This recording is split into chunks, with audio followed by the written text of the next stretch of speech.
Lately, I've been trying to send you stories every day.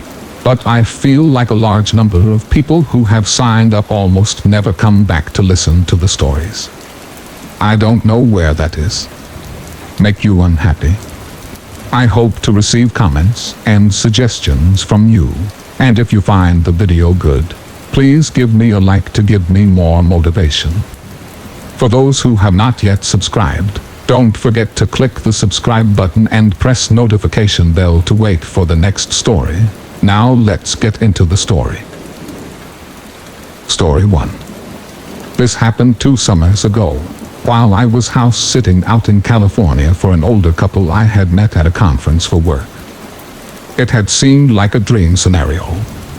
The couple wanted a vacation in Hawaii for 2 weeks, but didn't want to bore their cats, and I had been chatting with them about wanting to visit California again, because I had loved it the first time I went, and that we figured that we could mutually benefit if I came out and house sat for them. So I flew out there, and they showed me around for a few days, taught me how to care for the cats, which there was 2 of them, and their plants. They gave me access to their house and their cars. These people were so generous. And before I knew it, I had dropped them off at the airport, and I was on my own. At first, it really was the dream vacation. I was staying in Oakland, and making trips into San Francisco, Sonoma, and Monterey. In the mornings I could walk out the front door, and shortly be hiking the paths surrounding nearby Mount Diablo, and I was just ultra content with the world. I was so enamored by the area, that I had actually started looking into taking some steps to relocate out there. But then one day, about halfway through my final week there, when I got back to the house, I felt really odd, almost like I shouldn't go inside.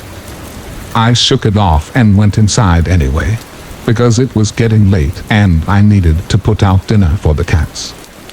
Once I was inside, I forced myself to ignore how off I felt, and I made some food for myself, went to bed, and was shocked to find the shy cat of the 2 hiding under my bed and crying.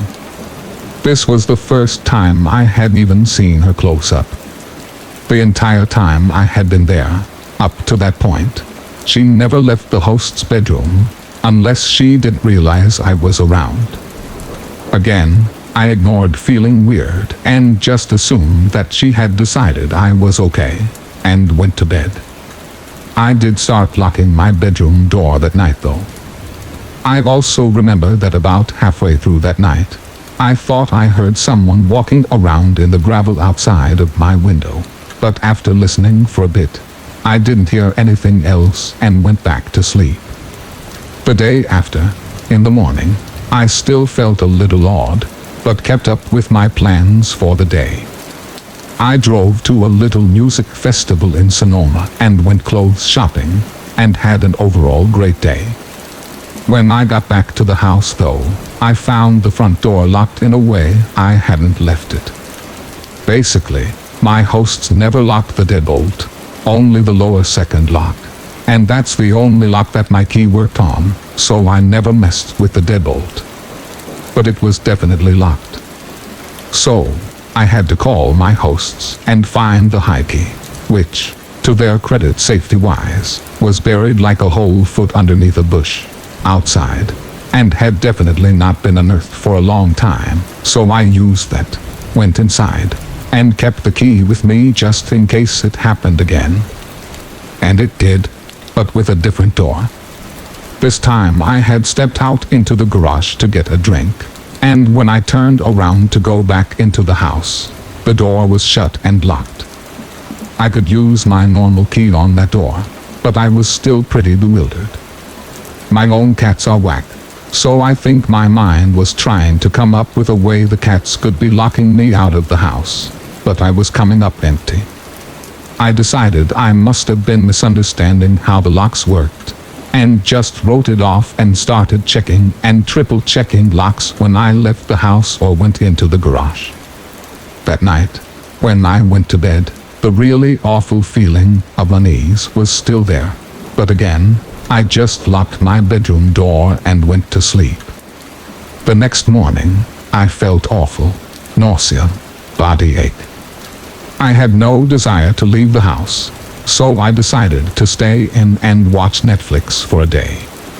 This vacation stay was like a full 2 weeks, so I didn't feel like I was in any hurry to get all of my touristy things in.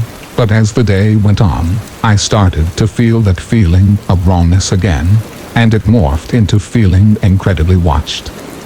Around mid-afternoon, it got to the point that I was so uneasy that, even feeling awful, I decided to get out of the house for a bit to shake it off. I was getting a bit low on food, so I went to the grocery store and bought a couple food items that I didn't think would hurt my stomach. And as I started to leave the checkout, the cashier said the generic, "Have a great evening," and I just instantly started crying, shocking myself and the poor cashier because I just had this intrusive thought that said, "You might be the last person to ever say that to me." When I got to my car, I was still crying and my entire body was telling me not to drive back to the house. I couldn't not though, because I didn't want to neglect the cats, so I drove back, parked in the driveway, and convinced myself, after about an hour, to just go open the front door. Once I did that, I thought I would get over it and be able to go in and at least feed the cats, and then maybe I'd go to a hotel room after. But my body physically would not let me inside. It was like I was stuck in the entryway. I then made a deal with myself. I would yell into the house, saying I already called the police and that they were on their way. In panic logic, I figured that would make anyone in the house leave. So I faced the inside of the house, looking down the hallway towards the bedrooms, and I did just that. The second I had finished saying, "They're almost here, so if you want to avoid being arrested, you need to leave now," the light in my host's room turned on, and I heard some banging. I immediately hightailed it back to the car, called the police, and proceeded to have a mental breakdown while talking to the dispatcher. Once they got there, they checked the house and didn't find anyone. But the double doors in my host's bedroom were left wide open, and there was a pile of food wrappers in the corner behind the blinds, so they said it looked like someone had been there. What makes it so scary to me is that nothing was taken, and that based on the shape of the house, that would have been the perfect vantage point to see me in the living room as I stayed home sick. So they said they would patrol a bit, but nothing else. The shy cat was right back in my host's bedroom, and I didn't see her again until I left to go back home. So basically, I think the intruder had been there at least 2 days. It messed me up pretty bad, especially because they didn't catch the person, and I still had to stay in that house for the next 3 days. Nothing else odd happened, and I didn't feel anything off the rest of the time I was there. But the damage was done. I have never felt completely safe in a home without doing a complete search before bed since, but I am extremely glad my gut spoke up. I guess I would rather have some residual anxiety than be dead. Story 2. It was a long time ago before cell phones were prevalent, and I was a mom in my early 30s who had just driven our kids to the pediatrician. The Georgia doctor's office was an hour away from our home, and I was just taking the 2 youngest of my 3, then ages 1 and 3-year-old, to our scheduled appointment. Because we lived so far away, their office always gave us the last 2 appointments of the day, and we were grateful. The doctor had just built a new building off of a fresh spur of the highway, so the location was quite isolated in every direction, but a very nice facility compared to his old spot by the hospital there. His new building was also pretty far back on the new lot, and my car, a black Jeep Cherokee we had owned for 2 years, was one of only 4 or 5 cars in the parking lot when we got there. I parked near the front door, removed the kids from their car seats, and for the next hour or so, we waited, then saw the doctor, paid, and finally exited back outside. Mine was the only car left in the lot as I loaded the children in their car seats for our trip home.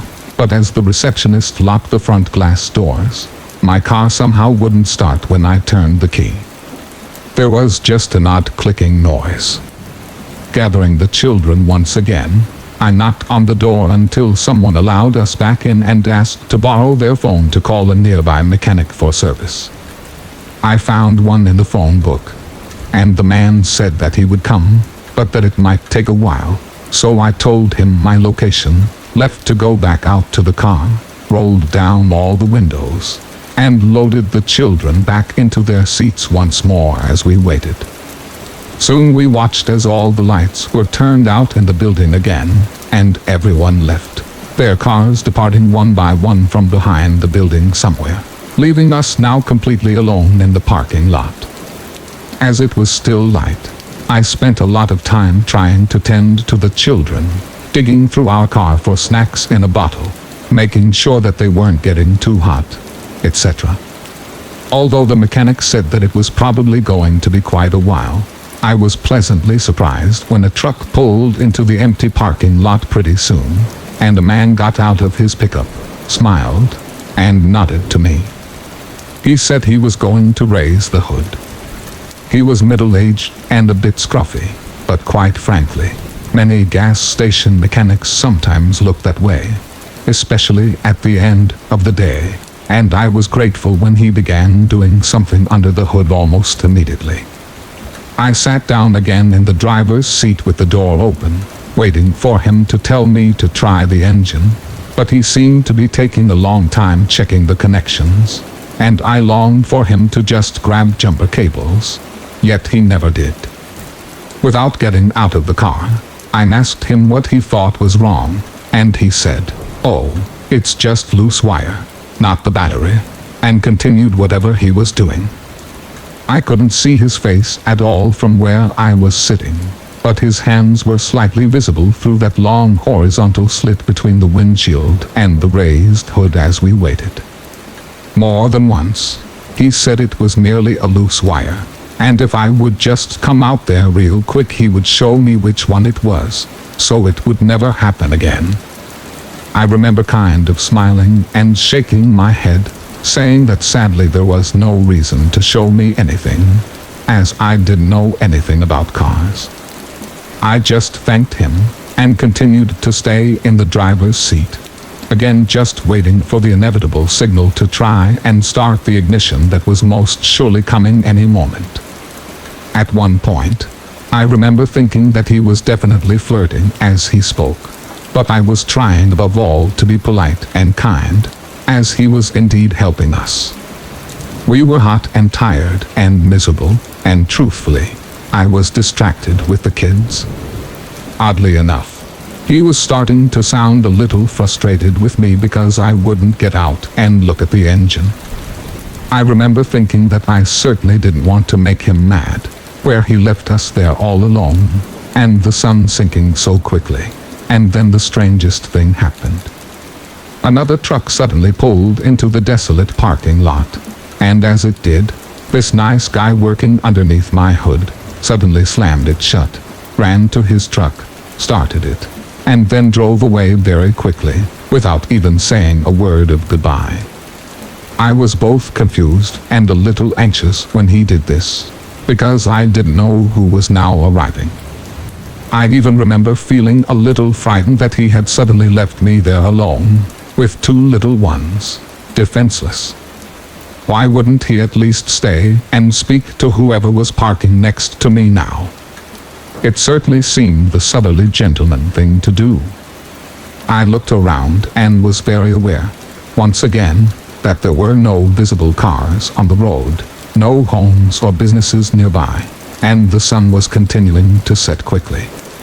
As this new, also unmarked pickup pulled in next to me, I got out of my car once again, this time more apprehensively. Upon exiting though, he immediately introduced himself. and his name and voice seemed to match who I had spoken to on the phone much earlier. He then actually called me by name, apologized for being so late, and finally smiled and stared towards the road, pointing and asking who the man was that had just left so suddenly. Relieved and unfazed, I just smiled back in surprise, and told him, "Well, I don't know. I thought all this time that he was you." And we both laughed slightly, as he then grabbed jumper cables, walked to the front of my car, raised the hood, and started to work. I immediately sat back in the driver's seat once more, suddenly grateful that, with luck, that air conditioner would be blowing full blast shortly, and once again checking the children. While listening for the familiar words, "All right, try it," I had my back completely turned towards the children, when he surprised me by suddenly coming to the driver's side door. In the strangest voice, he said, "Ma'am, is this yours?" And when I looked into his hands, he was holding a long, thin, dagger-like looking device that was about 1.5 feet in length. It appeared to be very old, and covered with reddish rust, yet on one end, it had tiny circular small finger holes, as if it was a mix of a long, thin sword and scissors, oddly combined. I remember being amazed, but not frightened, and I asked where he had found them. "Under the hood," he replied. I said, just matter-of-factly, that I had never seen them before, but how weird it was that those things had somehow been stuck and undiscovered in my car for all those years, and shook my head in surprise. He continued to stand there and stare at them, unbelievingly, and he looked oddly pale too, like he couldn't find the words to speak for a bit, just continuing to stare at the unusual object. Honestly, I didn't care one bit about it. All I could think of was getting the car going, letting me pay him, and leaving. He didn't say anything else, just quickly set them on the curb, started his truck, and then signaled for me to start the Jeep, and when it immediately caught, my 3-year-old cheered. Grateful, I quickly turned on the air conditioner full blast, rolled up all the windows, aimed the air vents back towards the back seat, and reached for my purse to pay out. I stood up and took a few steps to meet him so I could hear the amount that was now owed. With both of our vehicles running, he came back around to the driver's side, but, instead of handing me the bill, irritated me a bit by walking right past me and picking up that weird object once more. "Ma'am," he said slowly, "I want you to look at these one more time," and then held them out for closer inspection. This time, I moved a bit closer, and actually really looked. In his hands, the item still appeared incredibly large, possessing an almost bayonet-looking quality except for the strangely small 2 loops on one end. I had never seen anything like it, and I told him so. As he held it, he spoke quietly and slowly to me, as if trying desperately to make me understand something that was somehow still going over my head. "These weren't hidden somewhere in the engine, ma'am. They hadn't been there very long at all, because they were sitting right on top. They must have just been put there." I shook my head no, and half smiled as I said, "But they are obviously very old and rusty," to which he pointed more closely and replied, "Yeah, but you see how sharp they are. These look like they've just been sharpened." And when I looked down, he was right. The long, skinny, dagger-like shape was unusual, but by far the oddest quality was just how sharp it appeared to be. The edges at the tip where the rust had been removed were gleaming silver. As I paid him, his final words to me were, "Ma'am, I don't know what was about to happen here, but I'm really glad I pulled up when I did." He quietly thanked me when taking the payment, told me that I probably needed to call the police when I got home, and then asked me where I wanted the item. I didn't want to touch it, I didn't want to take it at all, but I released the back window so he could place it inside. We both then left the lot together, him turning one way and me turning the other towards the small winding highway that would lead home, still an hour away. I did indeed contact the police the moment that we arrived home, and I got the children inside safely, but although they listened politely, they declined when I offered to bring the scissor-like thing to them later. The officer I spoke to said that they sounded as if they were specialized surgical shears from my description and measurements on the phone, which I found quite disturbing, as you can imagine. I remember wondering how he would even know that, why he would say that. I had tried so carefully not to touch any of the surfaces, hoping that they might be for blood if they wanted, but the story seemed to bore him a bit, and he didn't seem interested. His attitude insinuated that, as there was no longer an emergency, it was of no importance now. At the very end of the call, as if to wind things up, he did say that it sounded as if I was very lucky and that I might want to keep the shears for a few days, just in case someone from his office got back with me later. But that was all. I wrapped them carefully in newspaper and placed them in the brick storage unit behind our house, and there they remained for several more years, untouched, until we moved away, and I finally, not wanting to bring them across several states, reluctantly threw them in the trash. Around that time, though, if you look through old news reports, women were going missing all over Georgia. Some bodies were eventually found, but others remain missing to this very day. I have often wondered what would have happened if the service station mechanic hadn't arrived when he did, if my children would still have a mother, if I would still have my son and daughter, if I would have missed all these years with them. I guess I'll never know, but I learned something very important about myself that day. I had always felt that I was pretty aware of my surroundings, pretty good at reading people and staying safe. But because I was exhausted and tired and hot and stranded in a different city, my common sense and intelligence simply left me for a bit and wasn't working at that time, and many of my friends and family still think that our car trouble that day and my lack of awareness could have easily cost us our lives.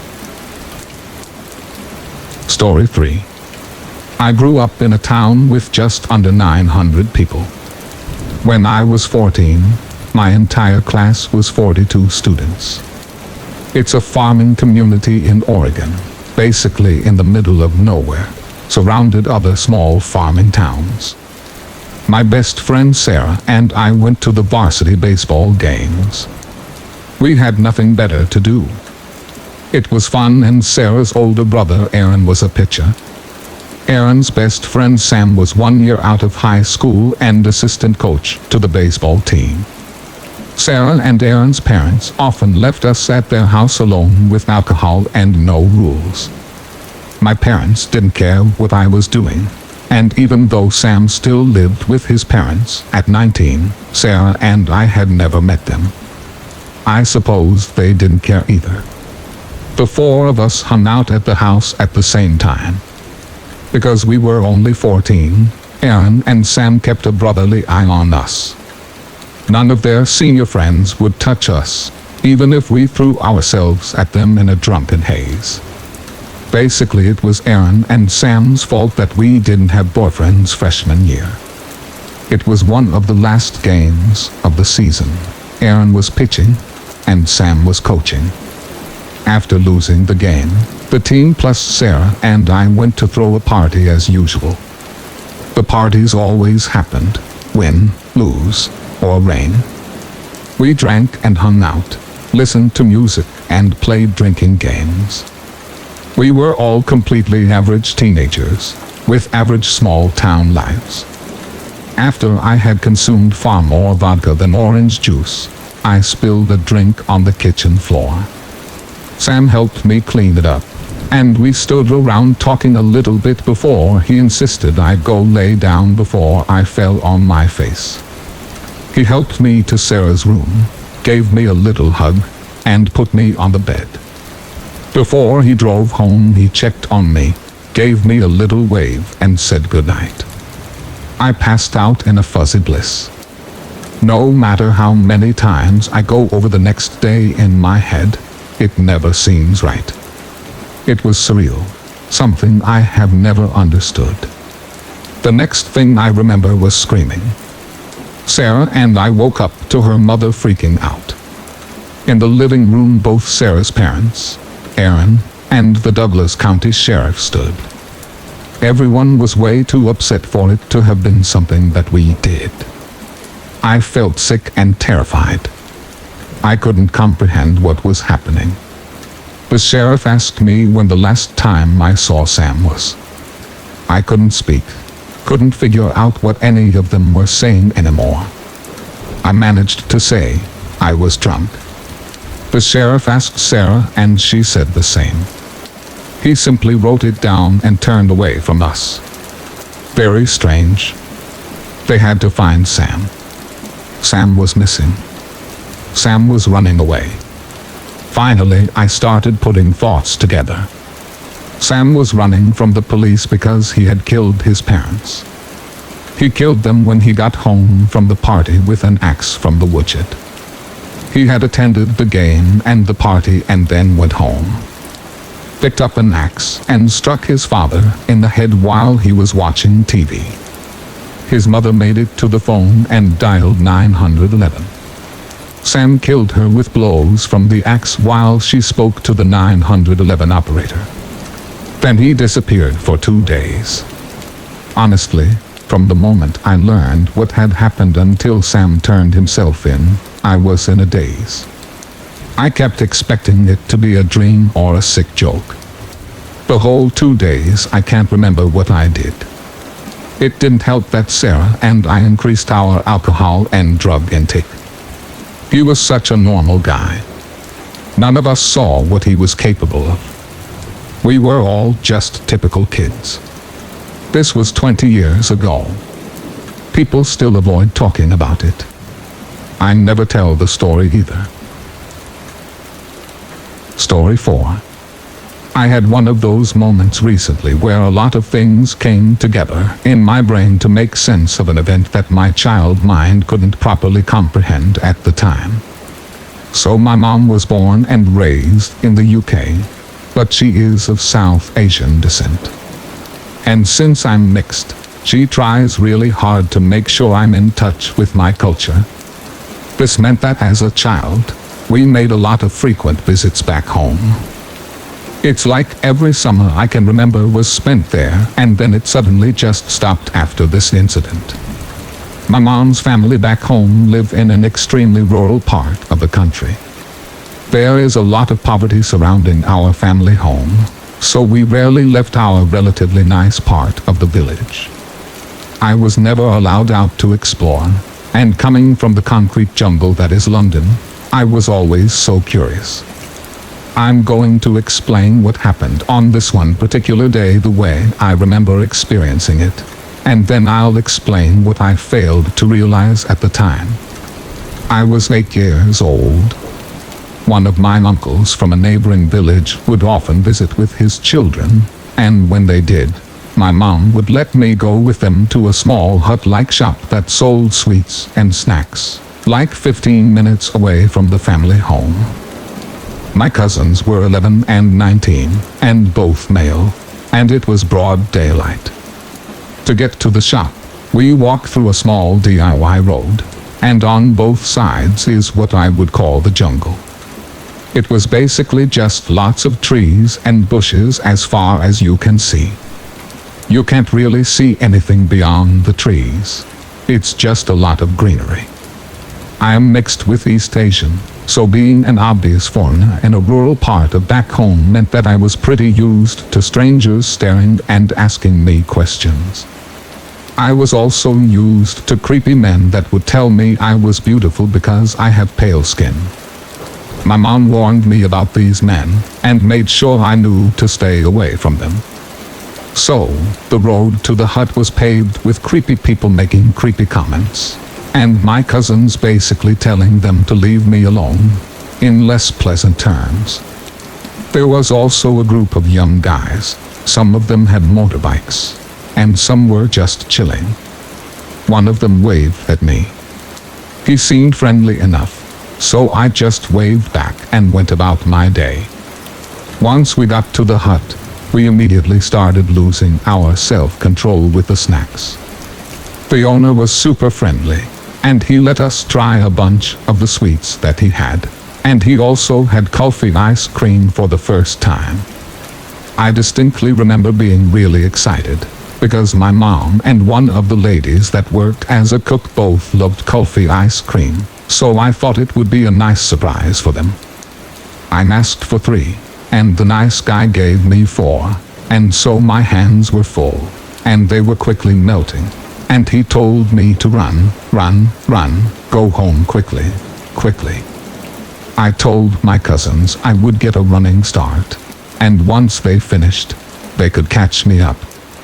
I would still be in their line of sight, plus it was daylight, and it was a busy road. I start running back. There were a few older aunties that stood at the top of the road, and something about their presence gave me a sense of security. I felt a lot safer knowing that they were there, and paired with the fact that my cousins were able to see me clearly, I felt comfortable enough to just walk back leisurely, minding my own business, eating my ice cream.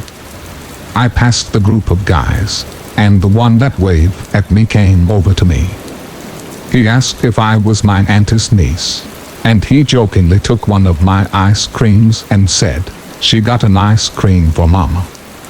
Mama means uncle in our language, and so I just assumed that he was a friend of my uncle's. He asked me when I arrived, and how I was finding the country. He was so friendly, and he didn't look like the stereotypical creep. When I said I was going to go home, he said, "Why don't you let Uncle take you? You can ride on my motorbike." I think that's when something clicked in my mind that he maybe wasn't the friendly uncle I thought he was. That's also when I realized I was pretty much circled and was surrounded by the group. It's also when I realized I couldn't see my cousins, or the group of old ladies, which also meant they probably couldn't see me. I wish I could explain in words how helpless and afraid I was. I had all the threats in the world explained to me by my mom, in a country where I knew I was vulnerable and had to be cautious, and I still managed to find myself in a dangerous situation. Luckily, my cousins came running and shouting, probably because I was their responsibility, and the guys ran off into the jungle. This creeped me out because there was nothing in the jungle.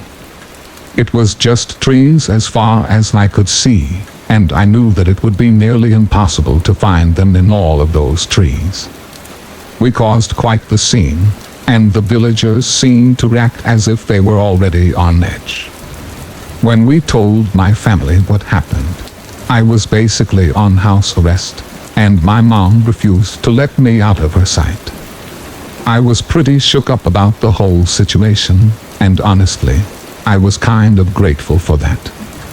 I put it down to my paranoia, but at the time, I would get overwhelming feelings of being watched. Our village is quite small, like amongst them, it's an everyone knows everyone sort of thing. My uncle is also a big community figure, and he's very well known amongst the villagers, which is why the men probably put 2 and 2 together that I was his niece. Having foreign family over is usually a pretty big deal, and having a niece that is mixed race was also a very big deal. I'm sure word got around. He realized that there were a group of men on motorbikes who would frequently go past our house, and that they weren't anyone we would have known. It's creepy to think about now, the lengths they were going to. A couple of days before, we were due to fly back, and I had my second, last, and worst encounter with this particular friendly uncle. It was night, and it was like every other night where we would play board games or card games in the front room. Because it was so hot, I went to my bedroom and I was playing on my Nintendo DS, when I saw, out of the corner of my eye, someone at the window, staring directly at me. It was him. The worst part is he had the most creepy, sick, and twisted smile I have ever seen. He put a finger to his lips, but I did the literal opposite and started screaming hysterically.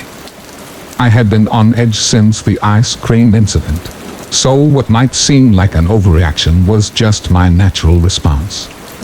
I can't really tell you what happened next, because no one has ever told me. My very large uncle and his also very large friends are not known to be the friendliest of people, but I was told he was dealt with, and that he would never bother me again.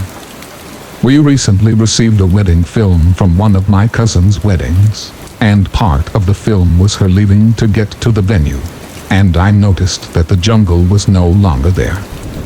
It had basically been cut down. For the first time, I could see beyond the greenery. That's when my mom explained to me that my uncle had cut it down not long after that particular visit because of the headcutters. My entire life, I've wondered what would have happened to me if I had got on the motorbike, but now I know with reasonable certainty what his intentions were. During that time, a gang had been kidnapping beggar children. It took a while for the village to realize because it's not unusual for beggar children to go missing. When we were there, people were vaguely aware that it was becoming a trend. A couple of months later, a head was found. It became known in our village, but people tried to keep it quiet to avoid getting a bad name. The problem went away once a lot of the greenery was cut down, so there was nowhere left to hide. But it's also when they realized the magnitude of what had happened. The weird thing is, I have known about the headcutters for a while. I knew it was something that had occurred in our village, but for some reason, until recently, I never put two and two together. But now that I have, I think often about what nearly happened to me, but more importantly, what happened to a handful of children in our little village. I think about the fact that, beyond our relatively small circle, no one thinks about them. No one is haunted by their deaths. Story 5. A week or so before my 10th birthday, I walked to the corner store with a $5 bill and picked up a jar of ragu for my mom. On my way home, a man I had never seen before fell in step with me and began talking. "Hi," he said cheerfully. "My name is Dr. Ramsey. I'm a pediatrician. Do you know what a pediatrician is?" I walked along silently, not replying, and fervently hoping he would take that as a sign that he should leave me alone. Subtleties were not his strong suit though, because he kept right on chattering. "Are your parents looking for a pediatrician for you? Of course. You're almost a big girl now. You'll be needing another kind of doctor soon, won't you? That's okay though, they can still bring you to me until then. What's your name? You have beautiful hair. I was just on my way to get some suckers for the candy jar in my office. Do you like suckers?" Thankfully, we were nearing my house, so I ran forward, up the back steps, and into through the kitchen door. I didn't know it then, but that was the beginning of a very long, very scary ordeal. It didn't take long after that for Dr. Ramsey to begin showing up. At first, it seemed benign enough, at least to a kid. He would drive by nearly every day, smiling and waving. I told my mom, who said maybe it was on his way home from work. But then, the phone calls began. My dad called me into the living room and sat me down. He asked about the day Dr. Ramsey followed me home and if I talked to him. He said I wasn't in trouble, but that I needed to tell him the truth. I told him no, and he asked if I was sure. Could I be forgetting something? I told him no again, and he frowned, and then asked, "Then how does he know your name?" I didn't know. It turns out that this was not all he knew. He knew my sister's name as well. Pretty soon, neither my sister or I were allowed to answer the phone. He called several times a day at first. Neither of us knew what he was saying. Then, one night, one of my brothers told us that he was telling my parents that he was going to hurt me, and later my sister. Things got complicated after that. My dad had called the police, but as this was before there were any stalking laws, there was not a lot they could do. They told my parents to call back if he tried anything. My dad then called a friend of his from back in the day, who happened to be a cop. For the next month, my dad's friend escorted me to and from school. Suddenly, life as I knew it came screeching to a halt. I couldn't walk to school alone. I couldn't play outside. I couldn't walk to Super America, which is sort of like a 7-Eleven for those who don't know. When access to me was completely denied, things escalated. It was around this time he began threatening my sister as well. And then one afternoon, my sister, two of my brothers, my mom and I were in the kitchen. One of my brothers saw a glimpse of someone in the garage. Dr. Ramsey came bolting out of the garage, my brothers chasing after him. They ran all the way to Cherokee Park, where he lost them in the trees. My parents called the police again, but nothing came of it. The only information they had was a description and a name that was almost certainly fake. A couple weeks later, we woke to find our dog hanging from the side porch. She was a gorgeous saddleback German Shepherd, born the same day I was. We were all devastated.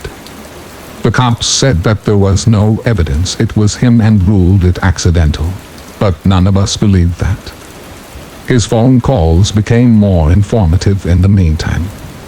He would talk about who was home and who wasn't. If my brother would say that my dad was home, he would tell them who was really in the house. He also would talk about the house itself, about the window in the kitchen he could easily open with a knife from the outside, even when it was locked, and about the French doors that connected the living room to the side porch, and how the lock could be finagled from the outside if you jiggled it just right. That night, my dad put in some carpenter nails at the bottom of the French doors until he could get a new lock ordered. My parents had to go to a company event for my dad's work. My older brothers were at Saints West roller skating rink. My sister was on the phone with her best friend. My little brother was on the floor, asleep. I was watching DeVoe on the midnight special with Wolf and Jack. It was late. Suddenly, the top of the French door swung inward, and in the few milliseconds before the nails in the bottom caused them to snap back, I could see his silhouette. My sister whipped the phone at the television, and we ran up the stairs. About halfway up, we realized our little brother was still asleep on the living room floor. As quietly as we could, we slipped back down the stairs to get him. We all went into the bedroom and didn't turn on the light. This way we could see outside. We watched out the window for a while, and when we didn't find him, we crept down the hall to our brother's room to look. We looked down and could see someone standing at the back door. He knocked loudly. "What do you want?" My sister asked out the window. He stepped back and said, "Is this the Mercy residence? I have a pizza for delivery. Can you come to the door?" She scoffed at him, declaring she was not stupid. She could see he didn't have a pizza, and she was calling the cops. He left. A short while later, my brothers returned home. We told them what happened, and they walked around the yard, watching for him. They came back in, and things settled down. By now, we had pretty much given up calling the cops because it never helped. So we just went back in, each of us, except my youngest brother, still asleep, carrying a knife from the kitchen just in case. Eventually, one of my brothers went into the kitchen to get a bowl of cereal as a snack. You know that sensation you get when you can just feel someone watching you. Yeah, he had that in spades. He kept looking around the kitchen, through the doorway, into the dining room, at the windows. He didn't see anything, but he could still feel eyes on him, so he went closer to the door to try to see better. The kitchen lights were reflecting on the windows of the door, so he still couldn't see. He stepped closer, and then closer again, until he was right up to the door, then cupped his hands on either side of his head so he could see. There, on the other side of the window pane, was Dr. Ramsey, smiling back at him. He turned to yell for my older brothers, and when he looked back again, he was gone. They went out again to look for him, but didn't see him. The next night, we were at the table playing Crazy Eights, and my brother was restless. My sister asked him what was wrong, and he said he always felt any minute now there would be a boom, boom, boom on a door or window.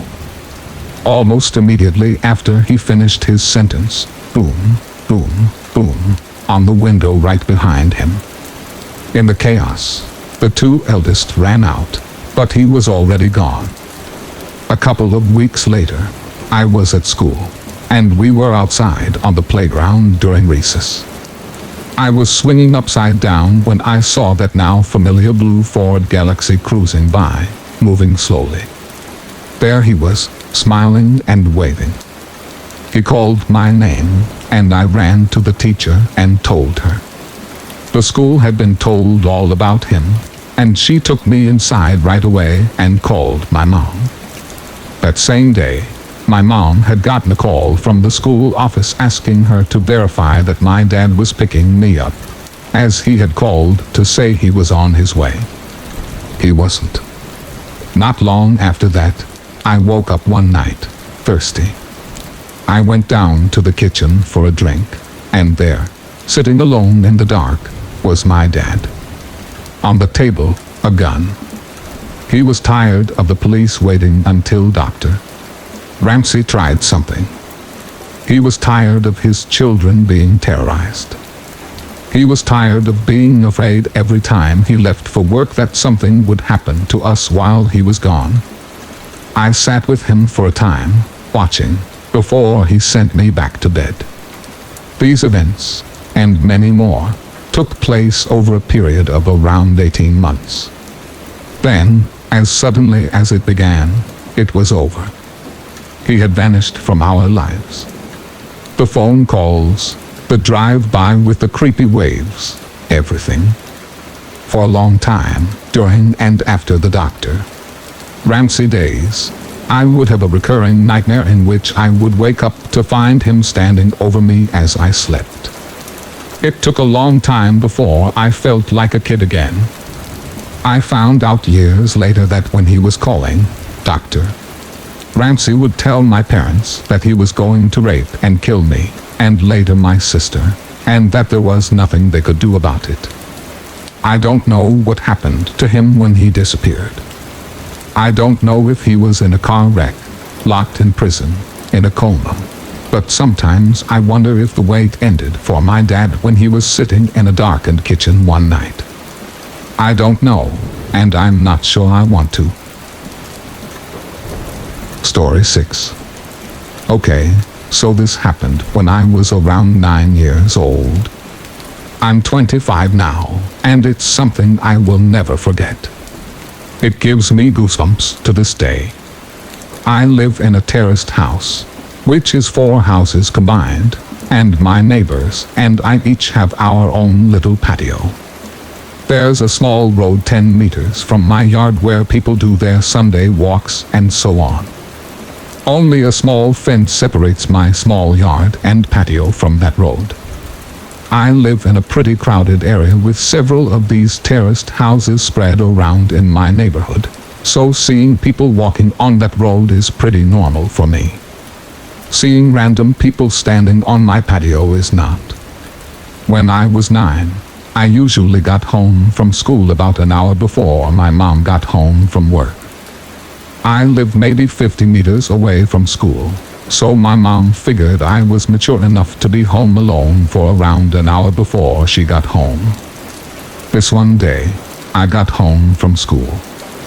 I did the usual thing, which was to make sure I locked the front door and double-check that the back door leading to the patio was also locked. I was 9, and being alone was a little scary even though it was in the middle of the day, and only for 1 hour. I then rushed to my room upstairs to play as much PlayStation as possible before my mom came home and made me do my homework. While playing, I heard this noise coming from outside my window. My room was located 1 floor over the patio with a view to the road I told you about before. It was kind of like the sound of a cat, but my cat had been missing for over 3 months. Hope sparked, and I thought, oh my gosh, did he finally come back? I ran downstairs to check if it was my cat, but the sight that met me gives me goosebumps just telling this story. There was a guy standing on my patio, a guy with black hair covering half of his eyes, making him look like a male version of the Ring Woman or something. I could hear him making high-pitched sounds, almost like a cat meowing. A brown liquid was running down from his mouth, and I could see him spitting out my dad's stump cigarettes. He was actually eating from the ashtray. I was frozen observing this, eventually snapped out of it, and screamed so loud that the man must have heard it. He didn't react. He kept on eating from the ashtray. I ran upstairs to my room, locked the door, and called my mom, who then called the cops. I have never been more terrified in my life. Laying in bed under my sheets, shivering with fear, as I hear these creepy high-pitched noises from the guy eating cigarette stumps from the ashtray on my patio. I kind of blacked out for a moment, because the next thing I remember is the police arriving on the road by my yard. I hear them talking to the guy saying stuff like, "What are you doing? Get over here, or we will come down and get you," and so on. He didn't respond, but the high-pitched sounds was more frequent and louder. I decided to look through the window, feeling safe now that the cops were there. I could see the 2 police officers standing by my fence, 1 man and a woman. I did not see the creepy man, however, because he was standing directly 1 story under me and my field of view. The police jumped the fence, and I remember hearing the creepy guy screaming louder than anything I have ever heard before. He charged the female police officer with full force, and knocked her out cold. The male officer then immediately tased the guy, leaving him shaking on the ground, screaming. The policeman struggled to keep him on the ground while putting handcuffs on him, but eventually made it. After a while, he managed to wake up the female police officer, who seemed to be badly hurt. He called for backup and an ambulance, and then he sees me standing in the window above him. The expression on my face must have been something else, because he just looked at me and said, "I sure hope you didn't see all of that." I started to cry. By this time, neighbors started to arrive, wondering what was going on. One of my neighbors, an elderly woman, made me come down, and she took care of me until my mom came back home. The police took the creepy guy with them in a car and left. Before they left, they promised to come back and talk to us about what had happened. This is where the story takes an unexpected turn. The male police officer came back later that night and sat down with me and my mom to talk. He explained that the guy on my patio was actually diagnosed with severe autism. He had escaped a facility where mentally challenged people lived, located around 5 kilometers from where I live. He explained that the guy had actually been living in my house 5 years ago, but he had been forced to move when his mom, his only caretaker, died.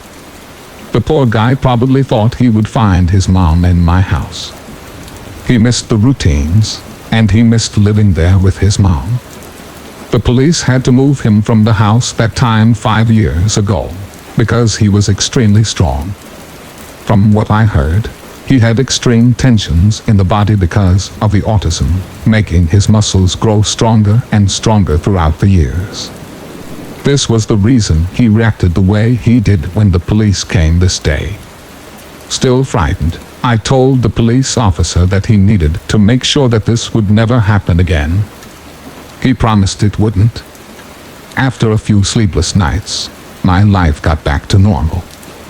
The years went by, and the guy didn't come back until 1 year ago. At this time, my mom and dad had moved out. I bought the house from them, and am still living there today.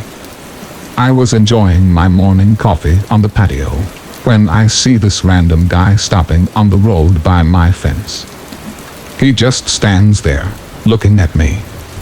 I look at him and give him a nod, and then I hear the high-pitched noises. Oh my gosh, it's him. His hair had turned gray, but the high-pitched sounds made me realize. My heart started racing, and I instantly remembered the reason why he was back. I realized that he must have managed to escape again. Because I kept my cool a bit longer when I was 9, I started to realize how sorry I felt for the guy. 16 years later, and he was back to look for his mom. I decided to carefully ask him if he wanted to come down to the patio. He instantly jumped the fence. I started to think he would knock me out like he did to that police officer. He didn't.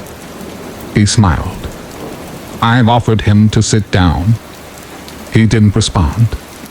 I offered him to come inside. He started laughing. We went inside. His face lit up. Pure joy. He was home. It reminded him of the life he had with his mom. It almost made me tear up. All of a sudden, he sat down on my couch, turned on my TV, and switched it directly to the cartoons. I observed him for a while. He was just completely focused on the cartoons. I just wanted him to enjoy the moment, so I didn't say anything to him. I realized I had to call the facility to let them know. The caretakers arrived 10 minutes later. After a lot of convincing, he got back up, crying, and they went back to the facility. I called the facility 2 days later. We made a deal. His name is Tom, and I now consider Tom my friend. Every Sunday from the day he returned, Tom and his caretakers visit me to watch cartoons. They say it's the highlight of his week. It makes my heart warm. Now, for several years, my thoughts were, let's not meet. Guy on the patio eating from the ashtray. Now, my thoughts are, let's meet every Sunday to watch cartoons. My friend Tom.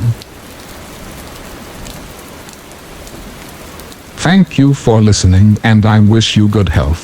Don't forget to subscribe to the channel to support us. Thank you very much.